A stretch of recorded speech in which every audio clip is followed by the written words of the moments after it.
Hello, thank you everybody. I'm going to talk briefly about two projects, two stories of communities that I and my firm have been involved in.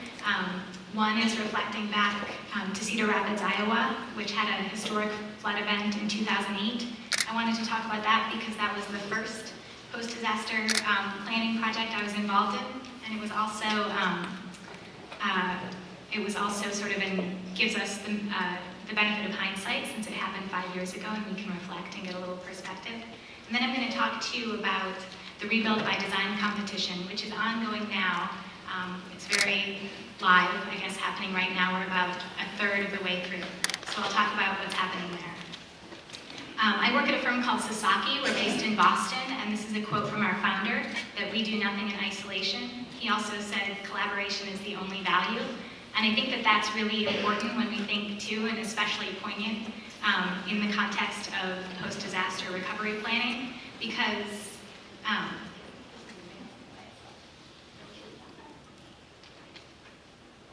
sorry, 1 second, I think we have a technical.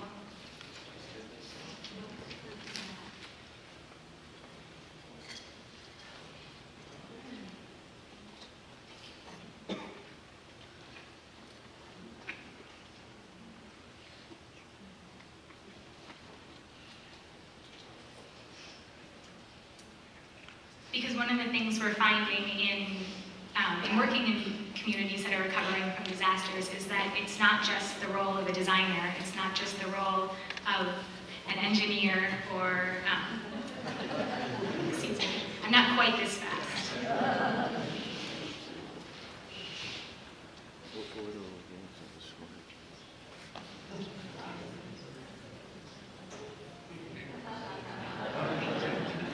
It's not just the role of technical computer assistants, but we need sort of everybody there. So architects, landscape architects, coastal scientists, social scientists. I think we need to have everybody at the table. And at Sasaki, we cover a lot of different projects. I work in the urban studio, and that's where a lot of our work around rivers and around waterfronts has happened. Historically, we've done a lot of work in cities that are trying to reposition their waterfronts. Oftentimes we do this for economic development, but we now have to think about how we do this too for resilience and sustainability. In Cedar Rapids, we did a lot of planning following the 2008 flood, and I'm going to really quickly talk about how that went. The city is built around a river. It sits on both sides of the Cedar River, and in 2008, it was the anniversary of when they acquired Mays Island, the island in the center, and so they deemed it the Year of the River. They had many celebrations around the river, but what happened to them in June 2008 was that the river rose, and it rose to historic heights, almost 12 feet higher than any other event that had happened there before. It encompassed the downtown and many of the near downtown neighborhoods. You can see here cresting at nearly 32 feet, which was well above the 500-year flood level. And you can also see through this kind of graphic that there was an increasing rate of flood events as we approach that time. That flood engulfed a lot of the downtown and a lot of the neighborhoods around it.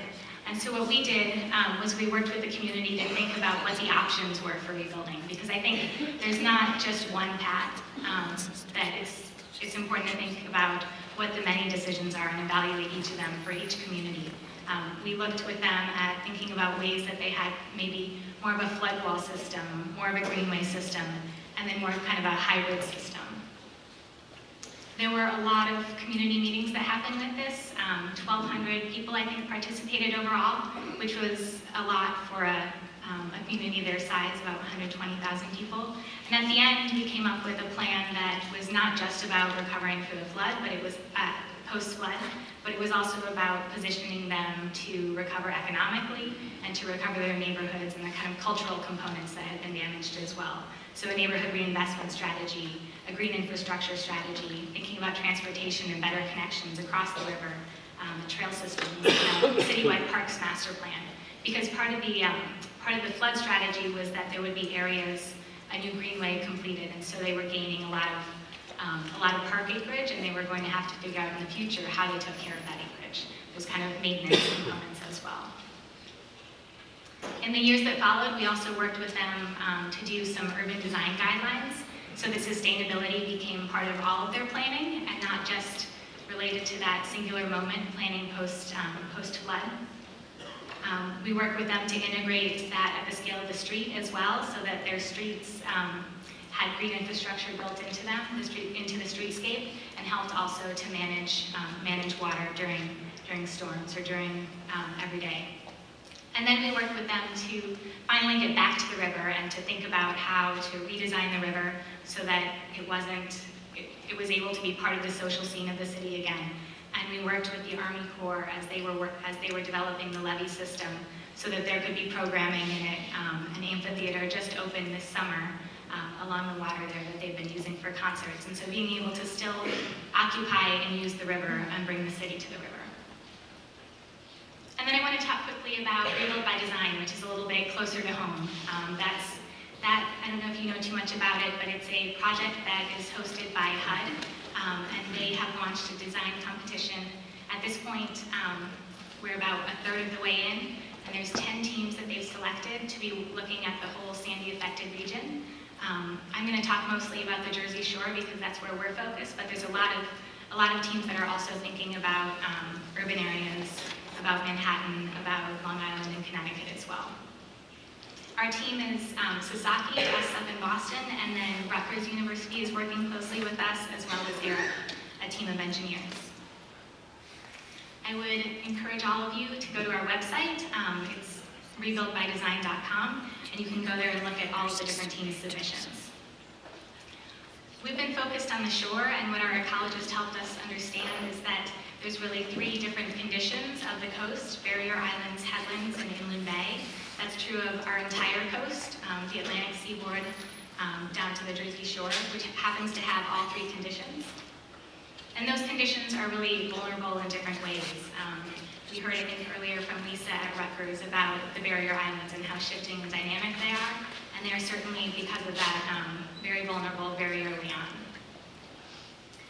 That kind of degree of risk helped inform our design opportunities. And we also tried to think about the cultural components too. So understanding that on the barrier island, there is this really important moment of the pier. On the headlands, there's the important moment of the boardwalk, and the marina, it's in the inland bay.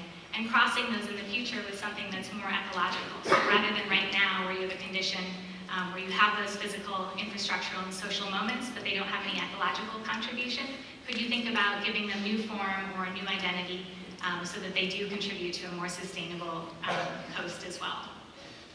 And these are really very preliminary, and so I'm going to go through them quickly and ask your indulgence. We have a lot of work ahead of us. But for the barrier islands, we're focused around Island State Beach Park and Toms River. And we're thinking there about how maybe we could start to use the pier to move inland and have a more diverse ecosystem that stretches from the barrier beach all the way inland to the Pinelands, capturing the great diversity of that ecosystem for ecotourism.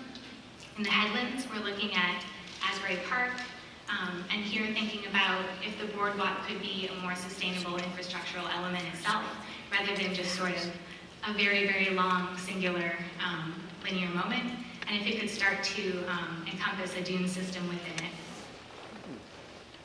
And you can see how in that way you might retain some of the nostalgia of the past with that boardwalk element, but have it contribute to a sustainable protective edge as well.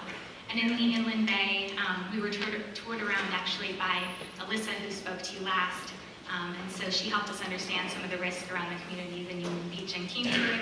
And so we're looking there, thinking about Natco Lake, which is situated right between them, contaminated due to a previous industrial use. And if there's ways that that could become a richer marsh system that could help to minimize surge and also clean the water. So if you have time, please go to the website, let us know what you think, and look forward to your